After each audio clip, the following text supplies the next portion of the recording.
నమస్తే అండి. కేఎస్బిఎస్ క్రియేషన్స్కి స్వాగతం. ఈరోజు నేను చూపించబోయే రెసిపీ వచ్చేసి కరాచీ హల్వా అండి.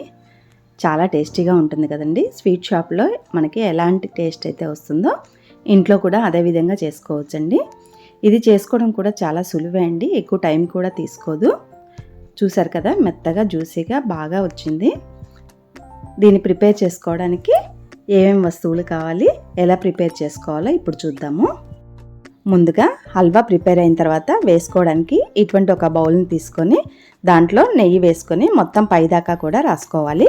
తర్వాత దీంట్లో కొన్ని డ్రై ఫ్రూట్స్, నట్స్ వేసి ఉంచుకోవాలి, పక్కన పెట్టుకోవాలి. తర్వాత ఒక నిమ్మ చెక్కను తీసుకోవాలి. అలాగే కొన్ని బాదం పప్పులు, జీడిపప్పులను కూడా కట్ చేసి సన్నగా కట్ చేసి పెట్టుకోవాలి. ఇప్పుడు ఒక మిక్సింగ్ బౌల్ తీసుకొని దాంట్లోకి 1 కప్పు వరకు కార్న్ఫ్లోర్ వేసుకోవాలి. మనం ఈ కరాచీ హల్వాని కార్న్ఫ్లోర్తోనే చేస్తామండి. ఇప్పుడు దీంట్లోకి 1 కప్పు కార్న్ఫ్లోర్కి గాను 2 కప్పుల వరకు వాటర్ వేసుకోవాలి. అంతకన్నా ఎక్కువ వేసుకోవద్దు, తక్కువ కూడా వేసుకోవద్దండి. ఈ కార్న్ఫ్లోర్ మొత్తం కూడా వాటర్లో కలిసేలాగా కలుపుకోవాలి. ఎక్కడా ఉండలు లేకుండా మొత్తం వాటర్లో కలిసిపోవాలి.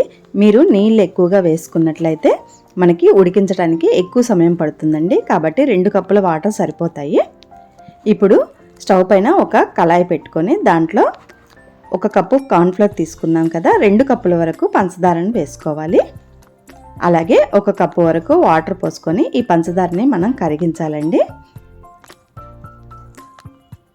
పంచదార కరిగితే సరిపోతుంది, ఎటువంటి పాకం రానవసరం లేదు.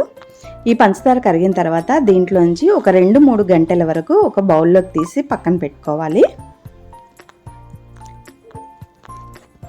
ఇలా పక్కన పెట్టుకున్న తర్వాత దీంట్లోకి ఇప్పుడు నిమ్మకాయని కట్ చేసి పెట్టుకున్నాం కదా, ఆ రసాన్ని ఇందులో పిండేసుకోవాలి.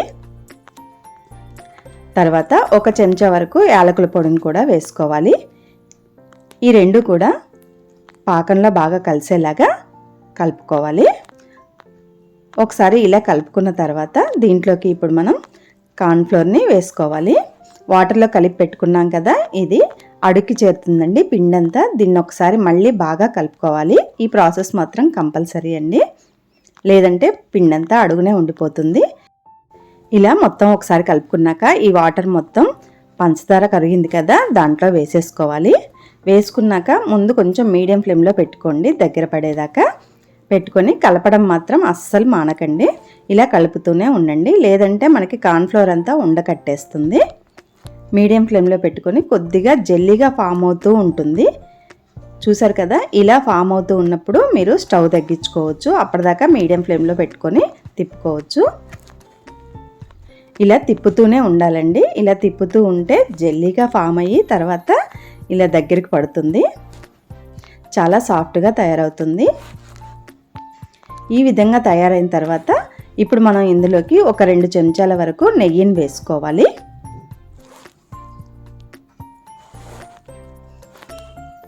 తర్వాత మనం పక్కన తీసి పెట్టుకున్న పంచదార రసం ఉంది కదండి, అది కూడా 1 గంటెడు వేసుకోవాలి. ఈ 2 వేసుకున్న తర్వాత ఇందులో కలిసేలాగా ఒకసారి బాగా కలుపుకోవాలి. ఇది మొత్తం పీల్చుకున్న తర్వాత మళ్ళీ సెకండ్ టైం కూడా ఒక 2 చెంచాల నెయ్యి వేసుకోవాలి. అలాగే మనం తీసి పెట్టుకున్న పాకాన్ని మరి 1 గంటెడు వేసుకోవాలి. ఇది కూడా ఇందులో పీల్చుకునేదాకా బాగా కలుపుకోవాలి. ఈ విధంగానే మనం 2-3 సార్ల వరకు చేస్తూ ఉండాలి. ఈ విధంగా మళ్ళీ మొత్తం పీల్చుకుంది కదండి. ఇప్పుడు మరొక 2 చెంచాల వరకు నెయ్యిని వేసుకున్నాను. నేను తీసుకుంది చిన్న చెంచానే అండి, కాబట్టి నేను 2 చెంచాల వరకు నెయ్యిని వేసుకుంటున్నాను. అలాగే పంచదార పాకం కూడా ఉన్నది మొత్తం వేసుకున్నాను. ఇలా 3 సార్లు వేసుకున్నాను. ఇప్పుడు దీన్ని కూడా దీంట్లో కలిసిపోయేదాకా బాగా కలుపుకోవాలి. ఇలా కలుపుకుంటూ ఉంటే ఇది సాఫ్ట్గా తయారవుతుంది, కొంచెం దగ్గర పడుతుంది.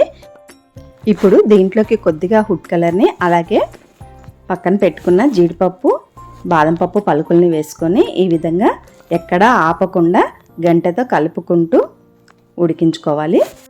ఫుడ్ కలర్ వేయటం ఇష్టం లేని వాళ్ళు కొద్దిగా కుంకుమ పువ్వును వేసుకోవచ్చు, లేదా ఇలా వైట్గా అయినా చేసుకోవచ్చండి. ఇప్పుడు చేతిలోకి తీసుకుంటే కొంచెం ఉండకడుతుంది అనుకున్నప్పుడు స్టవ్ ఆఫ్ చేసి ఈ విధంగా బౌల్లోకి తీసుకొని మొత్తం సెట్ చేసుకోవాలి.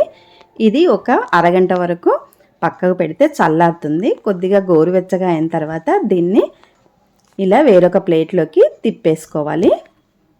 ఒకసారి ట్యాప్ చేసామంటే ఈజీగా దిగిపోతుందండి. చూసారు కదండి, చాలా బాగా వచ్చింది. టేస్ట్ కూడా చాలా బాగుందండి. మనకి హల్వా టెక్చర్ అనేది చాలా పర్ఫెక్ట్గా వచ్చింది. ఇప్పుడు దీన్ని పీసెస్ కింద కట్ చేసుకుందాము. నాకు ఇది చేయడానికి ఒక 20 నుంచి 30 నిమిషాల వరకు పట్టిందండి. దీన్ని నాన్ స్టిక్లో చేసుకున్నట్లయితే మనకి అడుగంటకుండా ఉంటుందండి. చూసారు కదా, పర్ఫెక్ట్గా వచ్చింది. మీరు కూడా ఒకసారి ఇలా ట్రై చేసి నచ్చితే లైక్ చేయండి, షేర్ చేయండి, సబ్స్క్రైబ్ చేయండి. Thank you.